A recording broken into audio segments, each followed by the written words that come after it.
प्रिय छात्र छात्राओं,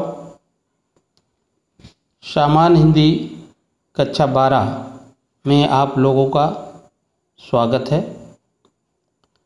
आज हम प्रकृति के सुकुमार कवि सुमित्रानंदन पंत द्वारा रचित पल्लव नामक कविता संग्रह से परिवर्तन नामक पाठ पढ़ाएंगे।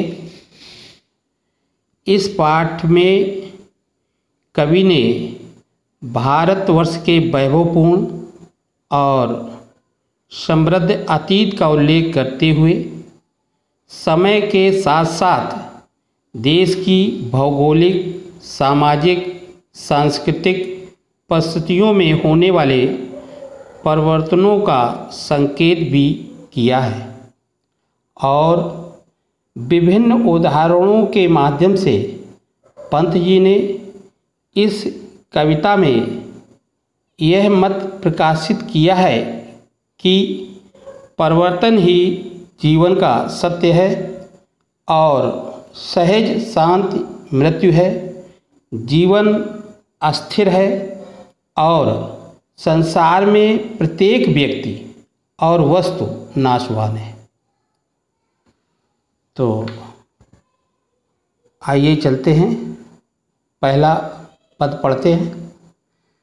कहाँ आज वह पूर्ण पुरातन, वह स्वर्ण का काल, भूतियों का दिगंत छविजाल, ज्योति चुंबित जगती का भाल, रास रास विकसित वसुधा का वह यौवन विस्तार, स्वर की सुषमा जब साभार धरा पर करती थी अविचार, प्रसूनों के शाश्वत श्रृंगार, स्वर्ण भृंगों के गंध विहार, गूंज उठते थे बारंबार सृष्टि के प्रथमोद्गार, नग्न सुंदरता थी सुकुमार, रिद्धि और सिद्धि अपार, आह विश्व का स्वर्ण स्वप्न, संस्कृत का प्रथम प्रभात, कहाँ वह सत्य वेद विख्यात, दुरित दुख दैन्य न थे जब ज्ञात, अपरिचित जरा मरण भ्रूपात।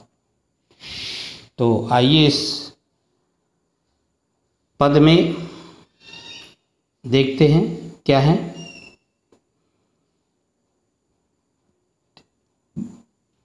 कवि सुमित्रानंदन पंत जी कहते हैं, कहाँ आज वह पूर्ण पुरातन, वह स्वर्ण का काल। पूर्ण पुरातन माने वैभवपूर्ण अतीत माने भूतकाल, और वह स्वर्ण का काल माने वह स्वर्ण युग, या यूं कह सकते हैं वैभवपूर्ण समय। तो इस में पंत जी कहते हैं कि आज हमारे भारत देश का वैभवपूर्ण अतीत कहाँ है, जिसे स्वर्ण युग कहा जाता था। अगली लाइन देखते हैं। भूतियों का दिगंत छविजाल माने उस समय भूतियों माने ईश्वर, दिगंत माने सभी दिशाओं में, मतलब दिशाओं का छोर, एक छोर से दूसरे छोर तक। छविजाल माने होता है फैला हुआ ईश्वर का जाल। तो इसका अर्थ होगा उस समय सभी दिशाओं में एक छोर से दूसरे छोर तक ईश्वर का जाल फैला हुआ था। ज्योति चुंबित जगती का भाल, ज्योति माने होता है प्रकाश, चुंबित जगती माने परिपूर्ण, प्रकाश से परिपूर्ण संसार, भाल माने मस्तक, माने ज्ञान के प्रकाश से भारत का मस्तक संसार में जगमगाता था। माने मतलब इसीलिए भारत को पहले विश्व गुरु कहा जाता था। अगली लाइन देखते हैं। रास रास विकसित वसुधा का वह एवं विस्तार। वसुधा, रास रास माने होता है कण कण। वसुधा, वसुधा माने वसु धन धा, वसु माने होते हैं वीर, वसु माने वीर और धा माने धारण, माने वीरों को धारण करने। और यौवन विस्तार माने युवावस्था का विस्तार। तो कवि सुमित्रानंदन पंत कहते हैं कि उस समय वीरों को धारण करने वाली धरती अर्थात भारत भूमि का कण कण विकसित था। पृथ्वी ऐसा लगता था पृथ्वी में कि पृथ्वी अपने यौवन का विस्तार कर रही हो। अगली लाइन देखते हैं। स्वर्ग की सुषमा जब साभार धरा पर करती थी अविचार। सुषमा, सुषमा माने होता है शोभा और साभार माने आभार सहित। धरा, धरा माने पृथ्वी और अविचार माने होता है प्रिय मिलन के लिए सज धज कर जाना। तो पहली लाइन का अर्थ देखते हैं। स्वर्ग की सुषमा जब साभार माने पृथ्वी का आभार मानकर स्वयं स्वर्ग की शोभा अपना प्रीतम अर्थात पृथ्वी पर सज धज करके मिलने के लिए आती थी। आगे चलते। प्रसूनों के शाश्वत श्रृंगार स्वर्ण भृंगों के गंध विहार। प्रसूनों, प्रसूनों माने होता है फूल और शाश्वत माने होता है हमेशा। श्रृंगार माने सजावट और स्वर्ण माने सोने और भृंगो माने भौरा, विहार माने भ्रमण। तो अब इसका अर्थ देखते हैं। धरा पर करती प्रसूनों के शाश्वत श्रृंगार माने फूल खिल करके हमेशा पृथ्वी की सजावट करते थे। प्रसूनों के शाश्वत श्रृंगार माने फूल खिलकर हमेशा पृथ्वी की सजावट करते थे। स्वर्ण भृंगों के गंध विहार माने सुनहले भौरे, सुनहले भौरे खुशबू से भ्रमण किया करते थे। उन फूलों पर सुनहले भौरे उन फूलों की खुशबू पर भ्रमण किया करते थे। गूंज उठते थे बारंबार और वो भौरे बार बार गुंजायमान होते थे। उन फूलों की खुशबू से वो बार बार गुंजायमान होते थे। सृष्टि के प्रथमोद्गार और ऐसा लगता था कि वो भौरे रूपी पृथ्वी अपना प्रथम विचार व्यक्त कर रही। प्रथमोद्गार माने पहला विचार माने पहला उद्बोधन। तो ऐसा लगता था कि वे भौरे बार बार जो गुंजायमान होते थे, वो ऐसा लगता था कि सृष्टि अपना पहला विचार व्यक्त कर रही है। नग्न सुंदरता थी सुकुमार माने नग्न माने पूर्ण, पूर्ण रूप से साफ, कोई बेपर्दा। सुकुमार माने कोमल, माने वो पूर्ण सुंदरता बहुत ही सुकुमार थी, माने कोमल थी। वो सुंदरता किसी प्रकार की छिपी हुई नहीं थी, पूर्ण रूप से भारतवर्ष में सुंदरता छाई हुई थी।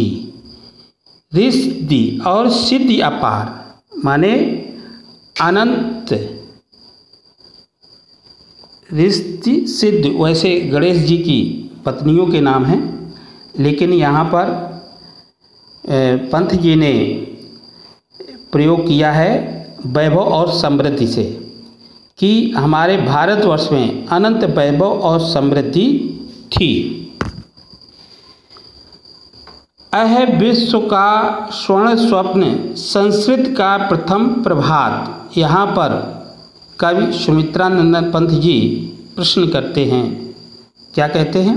अह विश्व का स्वर्ण स्वप्न संस्कृत का प्रथम प्रभात माने विश्व का स्वर्ण स्वप्न कहाँ है? विश्व का स्वर्ण स्वप्न कहाँ है? संस्कृत का प्रथम प्रभात। संस्कृत माने होता है संसार या सृजन या सृष्टि, और प्रभात माने होता है सवेरा। तो पद जी कह रहे हैं कि संसार का जो पहला सवेरा माना जाता था वह आज कहाँ है?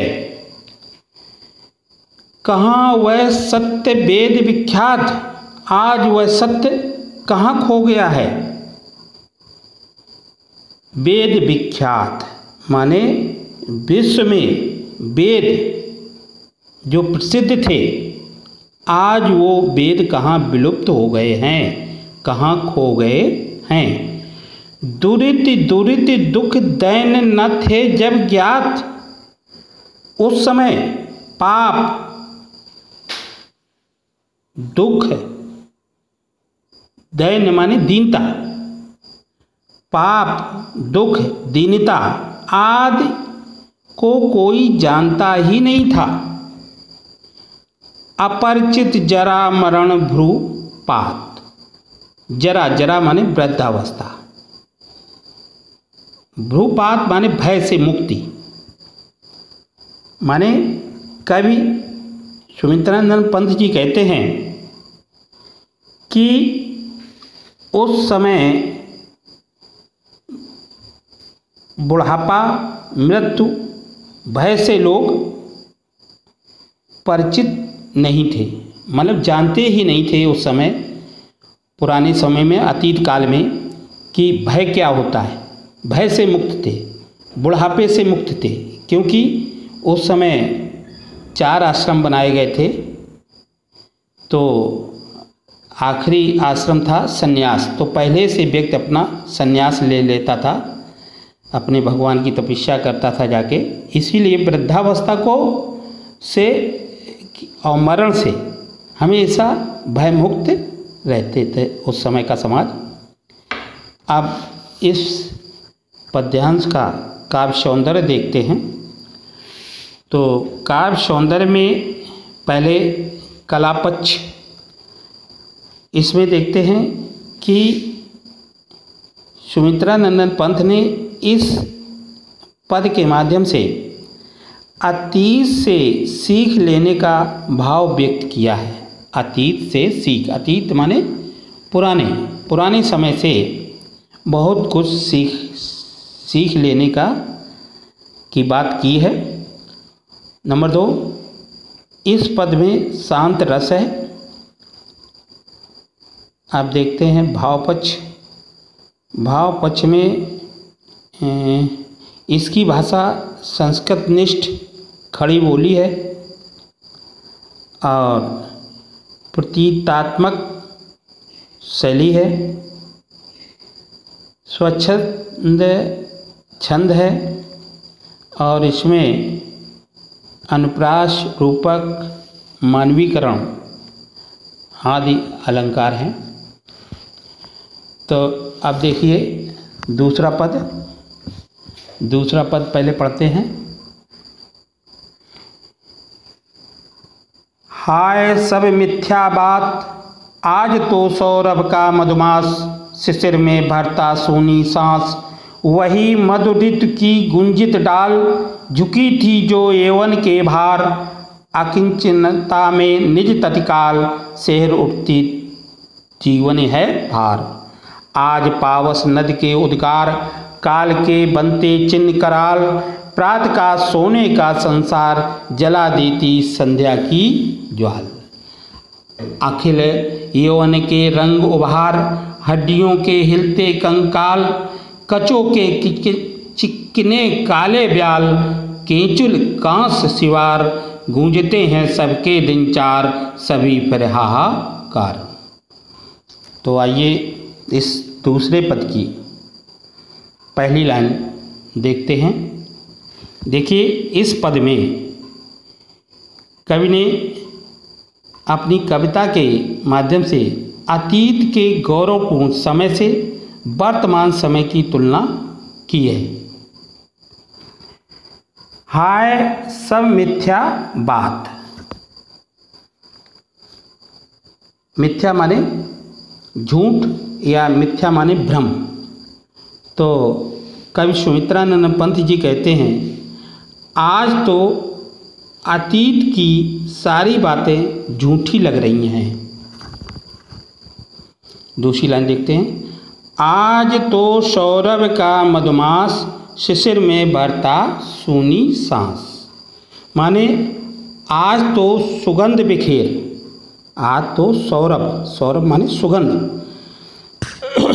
मधुमास माने बसंत का महीना। तो वही पंत जी कह रहे हैं कि आज तो सुगंध बिखेर देने वाला बसंत का महीना है, शिशिर में भरता सूनी सांस। और वही जब जाड़े का समय आ जाता है तो व्यक्ति गहरी सांसें भरने लगता है। कहने का भाव है कि कवि सुमित्रानंद पंत जी कहते हैं कि जब परिवर्तन होता है, तो जब बसंत ऋतु होती है तो वहीं पर सुगंध बिखेर देने वाला समय होता है, और जब परिवर्तन होता है, सर्दी का समय आता है, तो जाड़े के दिनों में व्यक्ति गहरी सांसें भरता है। अब चलिए अगले पद लाइनों की तरफ। वहीं मधु ऋतु की गुंजित डाल, झुकी थी जो यौवन के भार, अकिंचनता में निज तत्काल, शेर उठती जीवन है भार। तो कवि सुमित्रानंद पंत जी कहते हैं कि वही मधु ऋतु की गुंजित डाल माने वही बसंत ऋतु, मधु ऋतु माने बसंत ऋतु, बसंत ऋतु की डालों में भंवरे, फूल, फल, पत्तियां आदि आ जाती हैं बसंत ऋतु में। तो हर एक डाल में भंवरे गुंजायमान करने लगते हैं, हर डाली में भंवरे गुंजायमान करते हैं, और वो डालियाँ में नए पत्ते, नए फूल आ जाते हैं। और जब तो वो भार से झुकी थी जो यौवन के भार, तो फल फूल के भार से वो डालियाँ झुक जाती हैं। और अकिंचनता में निज तत्काल, शेर उठती जीवन है भार। और वही जब सर्दी का सीजन आता है तो वही फूल पत्तियाँ पीले होकर के सब झड़ जाती हैं, तो डालियाँ खाली हो जाती हैं। तो वो निज माने अपने, तत्काल माने जब समय परिवर्तन होता है तो वही डालियाँ जो है कंपायमान होने लगती हैं, उन्हीं डालियाँ कांपने लगती है और उनका खुद का भार सहने लायक नहीं रहता है। वो डालियाँ इतनी जीर्ण हो जाती हैं कि वो अपने खुद का भार नहीं सह पाती हैं। अगली लाइन देखते हैं। आज पावस नद के उद्गार, काल के बनते चिन्ह कराल। माने आज पावस, पावस माने होता है वर्षा ऋतु, नद माने जो छोटी छोटी नदियाँ होती हैं उन्हें कहते हैं नद के उद्गार, उद्गार माने उमड़ना। तो जब वर्षा ऋतु होती है तो जितनी भी छोटी नदियाँ होती हैं उनमें बाढ़ आ जाती है, उमड़ कर वो नदियाँ चलती हैं, बहुत विस्तार ले लेती हैं। और काल के बनते चिन्ह कराल। और जब वर्षा ऋतु समाप्त हो जाती है तो वही समय में वो नदियों के किनारे भयंकर चिन्ह दिखाई देते हैं, माने झाड़ और झंकार, बालू के टीले, लंबी लंबी घासें, है ना। तो इस प्रकार से वो चिन्ह खाली रह जाते हैं, बाकी नदी जो है सूख जाती है, सिर्फ चिन्ह ही शेष रह जाते हैं।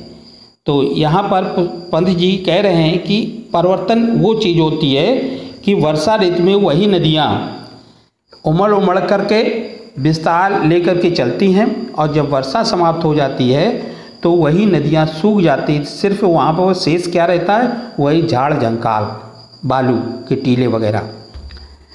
इसी तरह अगला उदाहरण दिया है पंत जी ने, अगली लाइन देखते हैं। प्रात का सोने का संसार जला देती संध्या की ज्वाल। और प्रातःकाल जब सूर्य उदय होता है तो वो सुनहली किरणें, सूर्य की सुनहली किरणें से पूरा संसार जो है सुनहला दिखाई देता है, अच्छा लगता है। और वही जब दोपहर होती है तो जला देती संध्या की ज्वाल। और जब दोपहर होती है तो सूर्य की वो लाल लाल किरणें एक तरह से संसार को जला सी देती हैं, लाल लाल सब दिखाई देने लगता है शाम के समय, संध्या के पूर्व का समय। तो उस समय लाल लाल सूर्य की किरणें होती जिससे संसार जला हुआ प्रतीत होता है। आगे चलिए, अगली लाइन है। अखिल यौवन के रंग उपहार, हड्डियों के हिलते कंकाल। अखिल माने होता है संपूर्ण। तो कवि सुमित्रानंद पंत जी कहते हैं कि संपूर्ण युवावस्था में सुंदर रंग और उभार से युवावस्था का शरीर मजबूत और आकर्षण बना देते हैं। माने जब युवावस्था, संपूर्ण युवावस्था में सुंदर रंग और उभार से मजबूत और आकर्षण बना देते हैं। शरीर जो है युवावस्था में जो शरीर है वो रंग और उभार, उससे शरीर मजबूत बनता है, आकर्षण बनता है। हड्डियों के हिलते कंकाल। और वही जब वृद्धावस्था आ जाती है, परिवर्तन होता है, तो वही मानव शरीर हड्डियों का ढांचा मात्र रह जाता है। कांचों के चिकने काले ब्याल, केंचुल कांस सिवार। और युवावस्था में कांचों माने बाल, ब्याल माने सर्फ, और कांस एक प्रकार का फूल होता है, कांस का घास होती है कांस, जिसमें सफ़ेद सफ़ेद फूल होता है। और सिवार माने होता है काई, एक तरह की घास होती है। तो कवि सुमित्रानंद पंत जी कहते हैं कि कंचों के चिकने काले ब्याल माने युवावस्था में बाल काले और सर्फ के समान चिकने होते हैं। कंचों के चिकने काले ब्याल माने युवावस्था में बाल जो है बहुत ही चिकने और काले, सांप की तरह चिकने दिखाई देते हैं। जैसे सांप चमकीला होता है ना, इसी तरह से युवावस्था में बाल काले और चमकीले दिखाई देते हैं। केंचुल कांस सिवार। और जब वही वृद्धावस्था आ जाती है तो वही बाल जो है सांप की केंचुल की तरह निर्जीव से लगते हैं। वृद्धावस्था में बाल सांप की केंचुल के समान निर्जीव हो जाते हैं। कांस माने कांस के फूल की तरह सफ़ेद हो जाते हैं। और शिवार, शिवार माने मैंने बताया था एक तरह की घास होती है जिसे काई बोलते हैं, तो उस काई की तरह उलझ जाते हैं। तो इन दोनों लाइनों का अर्थ होगा, कांचों के चिकने काले ब्याल, युवावस्था में बाल जो है सर्फ की तरह चिकने और सुंदर दिखाई देते हैं, और वृद्धावस्था में केचुल कांस सिवार माने केचुल की तरह निर्जीव और कांस के फूल की तरह सफ़ेद, और सिवार माने काई की तरह उलझे हुए दिखाई देते हैं। गूंजते हैं सबके दिन चार, सभी फिर हाहाकार। तो सुमित्रा नंदन पंत जी कहते हैं कि जीवन में दो खुशी के पल जो है 2-4 दिन के समझ में आते हैं, लेकिन जब दुख पड़ता है तो वो जीवन जो है कष्ट में हो जाता है। माने वृद्धावस्था में जब परिवर्तन की लाठी चलती है तो सभी के जीवन में हाहाकार आ जाता है। आप चलें तीसरा पद देखें, इसको पहले पढ़ते हैं तीसरे पद को। आज बचपन का कोमल गात, जरा का पीला पात, 4 दिन सुकत चांदनी रात, और फिर अंधकार अज्ञात, शिशिर सा झर नैनों का नीर, झुलस देता गालों के फूल, प्रणय का चुम्बन छोड़ अधीर, अधर जाते अधरों को भूल, मृदुल ओठों को हिमजल हास, उड़ा जाता निश्वास समीर, सरल भवों का शारदा आकाश, घेर लेते घन घेर गंभीर, शून्य सांसों का विदुर वियोग, छुड़ाता अधर मधुर संयोग, मिलन के फल केवल 2-4, विरह के कल्प अपार, अरे ये अपलक 4 नयन, 8 आंसू रोते निरुपाय, उठे रों के आलिंगन, कसक उठते कांटों से हाय। अब देखते हैं ये तीसरा पद।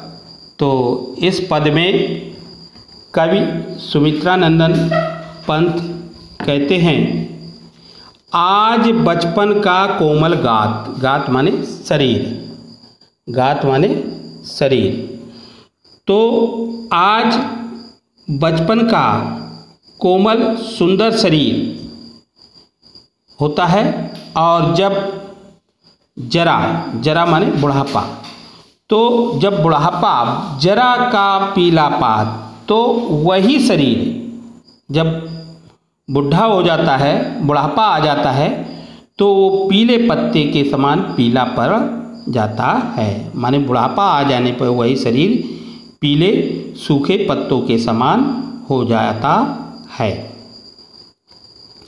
4 दिन की सुखद चांदनी रात, फिर अंधकार अज्ञात, माने अज्ञात माने होता है जो जाना ना हो।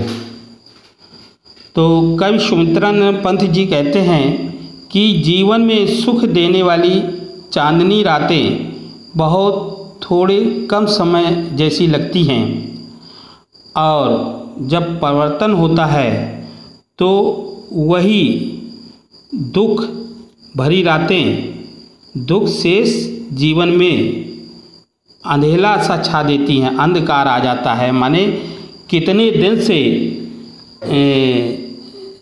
दुख पड़ा है, वो समय हमें जो है अज्ञात रहता है कि कब से हम बराबर दुखी होते हुए चले आ रहे हैं, हमने कभी सुख का अनुभव नहीं किया है। मतलब सुख को इंसान भूल जाता है, दुख को हमेशा याद रहता है। माने वो अंधेरी रात जैसे शेष जीवन जो है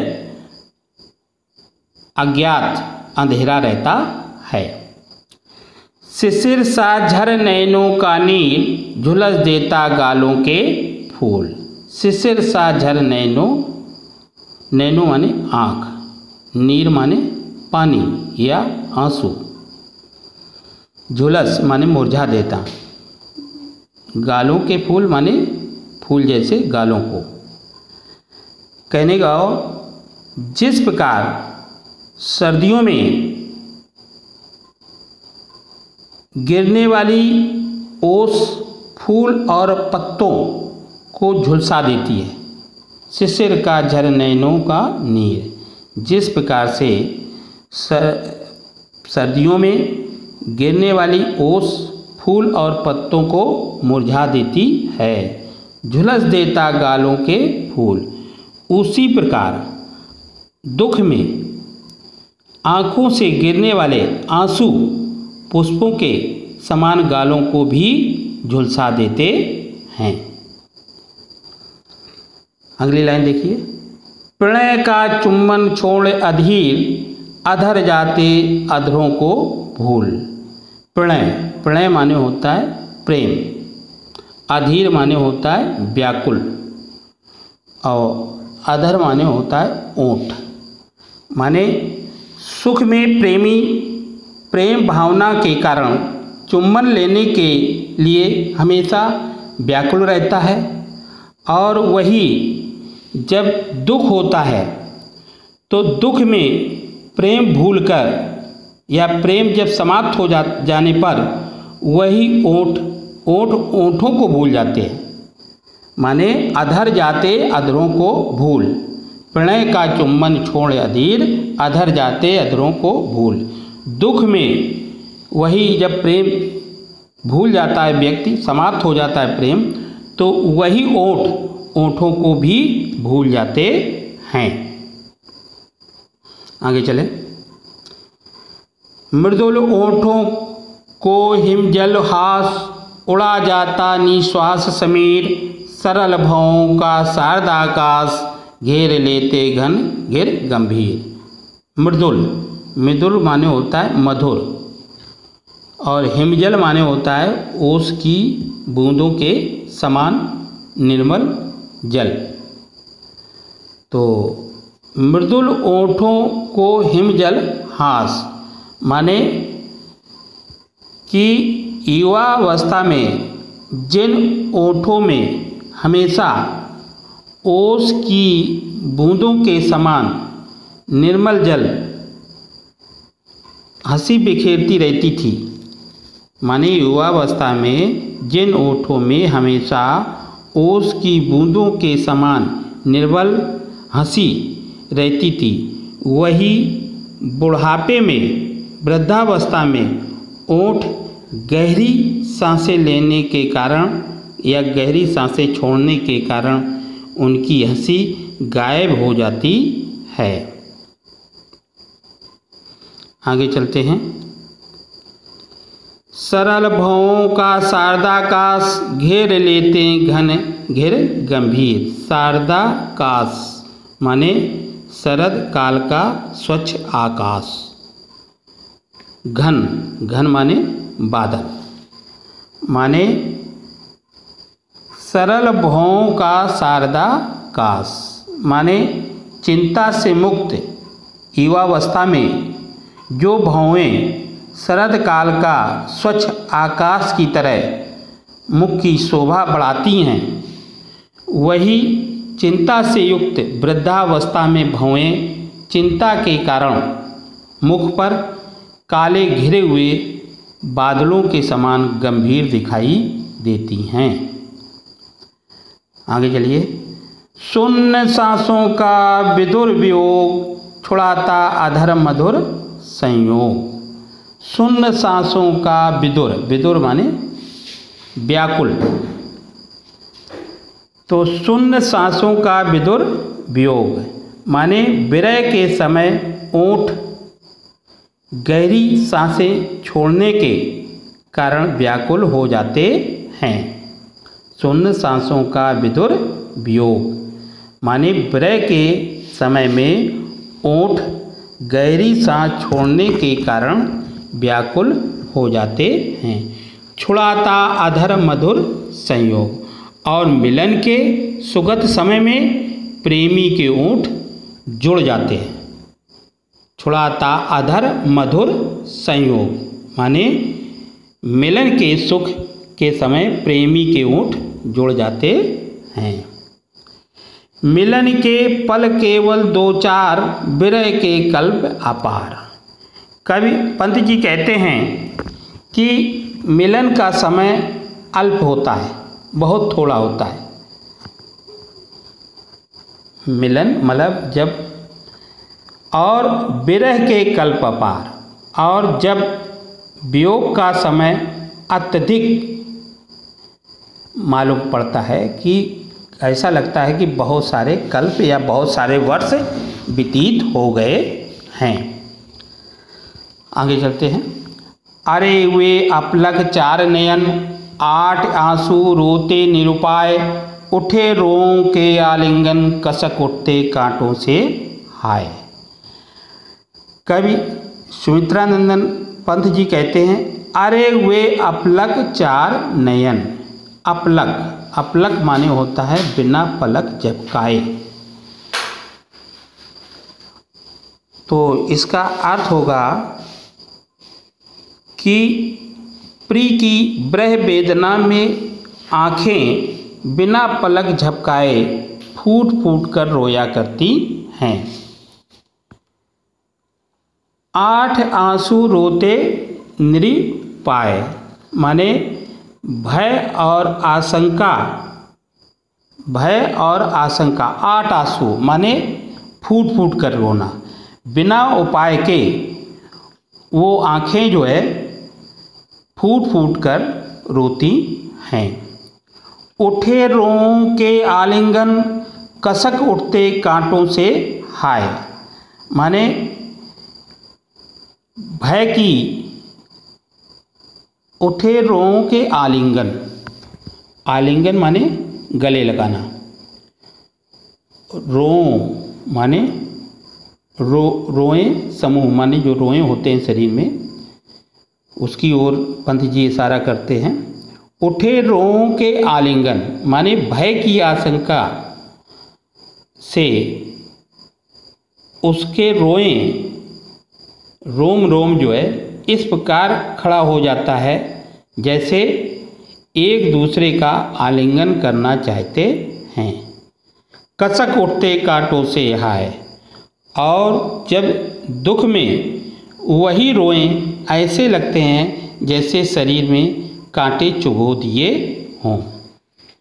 तो इस प्रकार से ये तीसरा पद्यांश पूरा हुआ है। अब इसके काव्य सौंदर्य पर चर्चा करते हैं। तो पहले देखेंगे कला पक्ष। तो कला पक्ष में कवि परिवर्तन की शक्ति का प्रभाव प्रकट इस पद्यांश में प्रकट हुआ है, परिवर्तन की शक्ति। और इसमें शांत रस है और उपमा, रूपक, अनुप्रास, मानवीकरण आदि अलंकार हैं। भाषा संस्कृतनिष्ठ खड़ी बोली है और स्वच्छ स्वच्छंद छंद है। आप चलते हैं चौथा पद्यांश पढ़ते हैं। किसी को सोने के सुख साज, मिल गया यदि ऋण भी कुछ आज, चुका लेता दुख कल ही ब्याज, काल को नहीं किसी की लाज। विपुल मणि रत्नों का छविजाल, इंद्रधनु की सी छटा विशाल, विभव की विद्युत ज्वाल, चमक छिप जाती तत्काल, मोतियों जड़ी ओस की डार, हिला जाता चुपचाप बयार। अब इसकी चौथे पद्यांश की देखते हैं। इस पद्यांश में है क्या? देखिए, इस पद्यांश में कवि ने सुख और दुख के चक्र को समय के साथ जोड़कर स्पष्ट करने का प्रयास किया है। कवि सुमित्रानंद पंत कहते हैं, किसी को सोने के सुख साज, मिल गया यदि ऋण भी कुछ आज। माने सोने के सुख साज, सुख साज माने होता है सुख समृद्धि। माने कवि सुमित्रानंद पंत जी कहते हैं, किसी को सुख सुविधाओं के साधन उधार प्राप्त हो भी जाएं, सुख सुविधाओं के साधन सुख समृद्धि उधार के रूप में प्राप्त हो जाए, मिल गया यदि ऋण भी कुछ आज, मतलब उधार के रूप में मिल जाता है। और जब परिवर्तन होता है, समय जब बीतता है, तो वही चुका लेता सुख कल ही ब्याज, काल को नहीं किसी की लाज। माने कवि कहता है कि समय आने पर समय का चक्र कल से उसे इतना कमजोर और दुखी बना देता है कि उसे प्राप्त सारे सुख के साधन ब्याज सहित चुकाने पड़ जाते हैं। अर्थात कवि ने यहाँ पर समय को निर्लज्ज और महाजन की तरह माना है कि ये महाजन, समय रूपी महाजन माने परिवर्तन रूपी महाजन जो है, जो सुख सुविधाएं मनुष्य को प्राप्त होती हैं, वो कुछ ही दिनों के बाद वो ब्याज सहित सारी सुख सुविधा समय अदा करा लेता है। आगे चलते हैं। विपुल मणि रत्नों का छविजाल, इंद्र धन की सी छटा विशाल। विपुल माने अत्यधिक, छविजाल माने सौंदर्य का विस्तार, सुंदर जाल। तो कवि पंडित जी कह रहे हैं, विपुल मणि रत्नों का छविजाल, मानव द्वारा असंख्य मणियों एवं रत्नों के रूप में इकट्ठा किया गया धन इंद्र धनुष की तरह चकाचौंध करने वाली और अत्यंत वैभव मोहक होती है। माने अत्यंत मोहक होती है, कुछ ही दिनों के लिए होती है। विपुल मणि रत्नों का छविजाल माने सुमित्रानंद पंडित जी कहते हैं कि मानव के द्वारा असंख्य मणियों एवं रत्नों के रूप में संचित संपत्ति इंद्र धनुष की तरह चकाचौंध करने वाली और अत्यंत मोहक होती है। लेकिन जब परिवर्तन होता है तो क्या होता है, विभव की विद्युत ज्वाल चमक छिप जाती तत्काल, पर वह उसी क्षण भर में नष्ट हो जाती है, कुछ ही क्षणों में। कैसे नष्ट हो जाती है कि जिस प्रकार से बिजली की आग अपनी चमक बिखेर कर और क्षण भर में गायब हो जाती है। जब आकाश में बिजली चमकती है तो बहुत क्षण भर के लिए चमकी और तत्काल गायब भी हो जाती है। तो ठीक इसी तरह संसार में व्यक्ति बहुत सा धन दौलत जोड़ता है, तो वो धन दौलत ईश्वर इंद्र धनुष के समान होता है। जब वर्षा ऋतु में इंद्र धनुष दिखाई देता है तो वो थोड़े दिनों के लिए होता है और फिर विलीन हो जाता है। ठीक इसी तरह व्यक्ति को थोड़े समय के लिए धन दौलत प्राप्त होती है और इंद्र धनुष जैसी उसमें चमक सी थोड़ी सी हुई और फिर वो चमक गायब हो जाती है। और कैसे गायब हो जाती है, जैसे आकाश में बिजली थोड़ी देर के लिए चमकती है और तत्काल समाप्त हो जाती है। आगे चले। मोतियों जड़ी ओस की डार, हिला जाता चुपचाप बयार। और बसंत ऋतु में जिस प्रकार किसी डाल पर पड़ी हुई मोतियों के समान चमकती बूंदें को देखकर मन खुश हो जाता है, ओस की बूंदों को देख करके मन खुश हो जाता है। और वहीं पर जब थोड़ा सा परिवर्तन होता है, माने थोड़ी सी हवा चलती है, हिला जाता चुपचाप बयार, तो थोड़ी सी हवा चलने पर वही जो ओस की बूंदें घास और पत्तियों में मोतियों के समान लगती हैं, वो सब अलग अलग धरती पर गिर जाती हैं। अब चलिए 5वां पद है, इसको पहले पढ़ते हैं। खोलता इधर जन्म लोचन, मुदती उधर मृत्यु क्षण क्षण, अभी उत्सव और हास उल्लास, अभी अवसाद अस उच्चवास अचिरता देख जगत की आप सुन्न भरता समीर निश्वास डालता पातों पर चुपचाप ओस के आंसू नीला आकाश सिसक उठता समुद्र का मन शेर उठते उद्दिगन। देखिए इस पद में सुमित्रा नंदन पंत संसार की नश्वरता का वर्णन करते हुए कहते हैं कि इस संसार में जन्म मृत्यु होते ही रहते हैं। कवि कहते हैं खोलता इधर जन्म लोचन, माने इस संसार में प्रतिदिन एक और न जाने कितने शिशु इस धरती पर जन्म लेकर अपनी आँखों को खोलकर संसार को देखते हैं। मुदिती उधर मृत्यु क्षण क्षण, और वहीं दूसरी ओर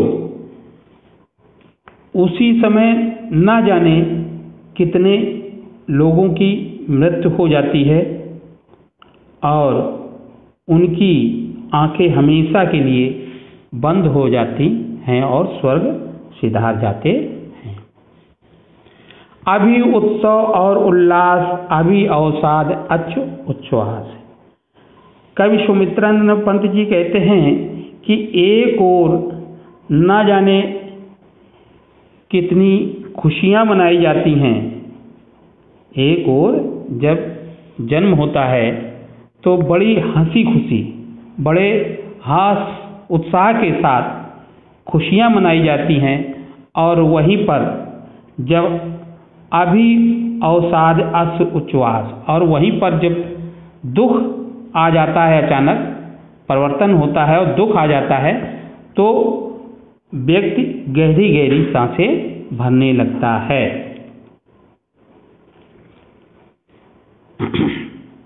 अगला देखें, अगली लाइन। अचिरता देख जगत की आप सुन भरता समीर निश्वास। कवि कहता है इस संसार की अचिरता माने क्षण भंगुरता, माने क्षण भंगुरता को देख करके ये संसार में जो निर्जीव हवा,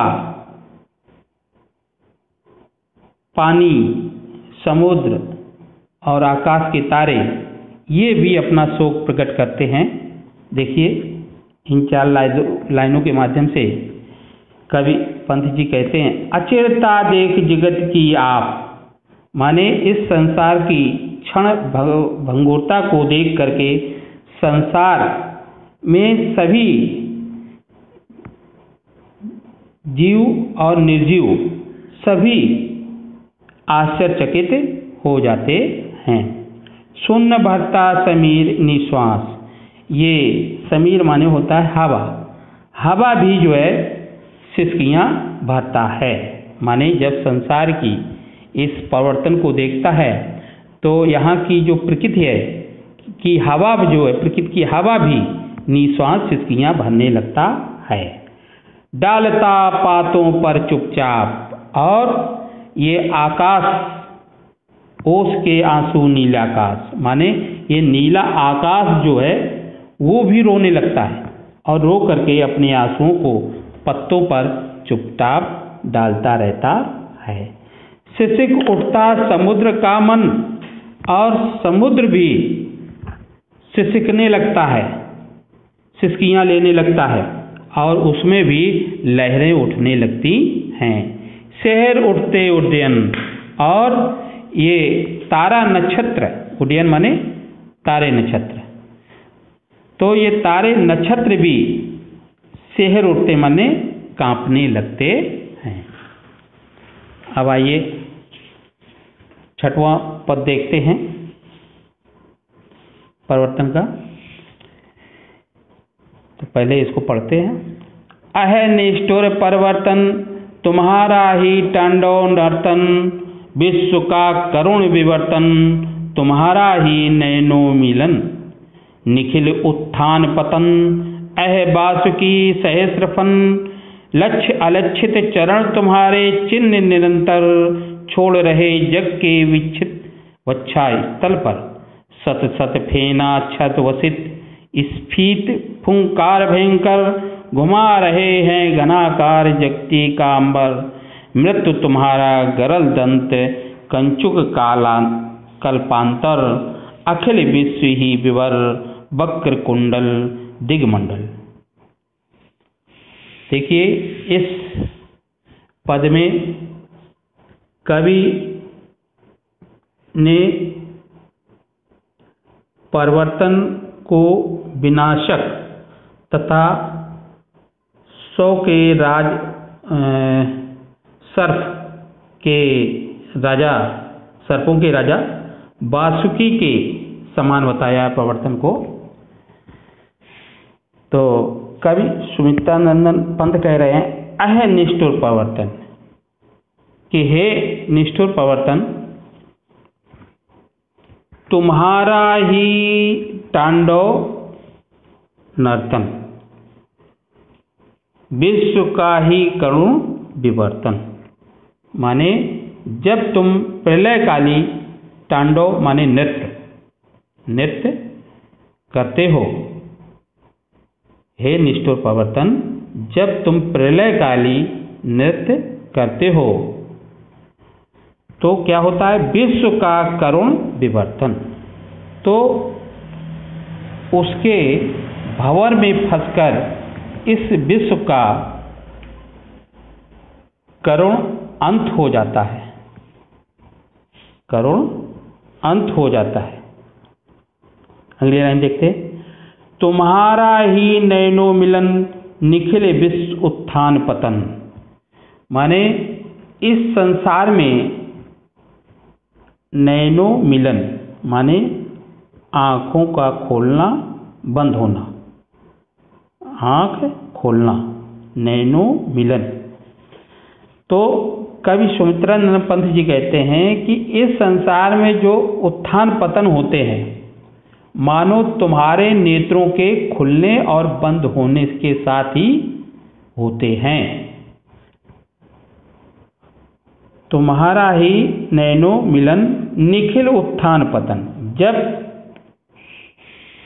तुम्हारे नेत्र खुलते हैं तो उत्थान होता है और तुम्हारे नेत्र जब बंद होते हैं तो पतन होता है, माने अवनति हो जाती है। मतलब कवि सुमित्रानंद पंत जी कहते हैं निखिल उत्थान पतन, माने निखिल माने होता है संपूर्ण, संपूर्ण विश्व में उत्थान माने उन्नति, पतन माने अवनति। तो इस प्रकार से संपूर्ण विश्व में तुम्हारे जब नेत्र खुलते हैं तो उन्नति होती है और तुम्हारे नेत्र जब बंद होते हैं तो अवनति होती है। अह बासुकी सहस्र फन, हे हजार फन वाले बासुकी, हे हजार फन वाले बासुकी, लक्ष्य अलक्षित चरण तुम्हारे चिन्ह निरंतर। लक्ष्य माने लाख, अलक्षित माने अदृश्य, चरण माने पैर। माने हे हजार फन वाले बासुकी, तुम्हारे लाखों न दिखाई देने वाले चरण इस संसार के घायल वच्छा स्तर पर निरंतर अपने पदचिन्ह छोड़ते चलते हैं। सत सत फेना चित वासित स्फीत फुत्कार भयंकर। सत सत माने 100 फेना माने विषैले झाग वाला विष, स्फीत माने बड़ा, भयंकर माने अधिक मत, बहुत भयंकर।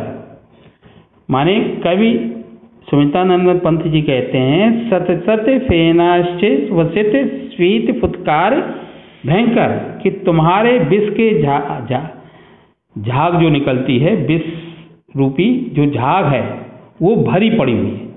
तुम्हारे विष के झागों से, विषैली झागों से भरी पड़ी हुई है और सारा विश्व को अपनी लपेट में ले लेने वाली सैकड़ों भयंकर फुंकारें इस संसार के मेघ के आकार से परिपूर्ण आकाश को निरंतर घुमाती रहती हैं।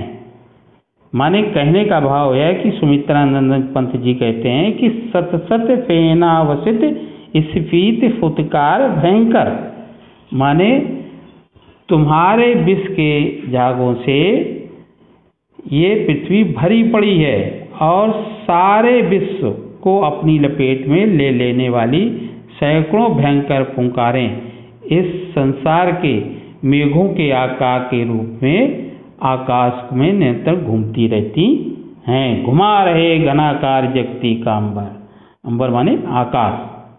तो पूरी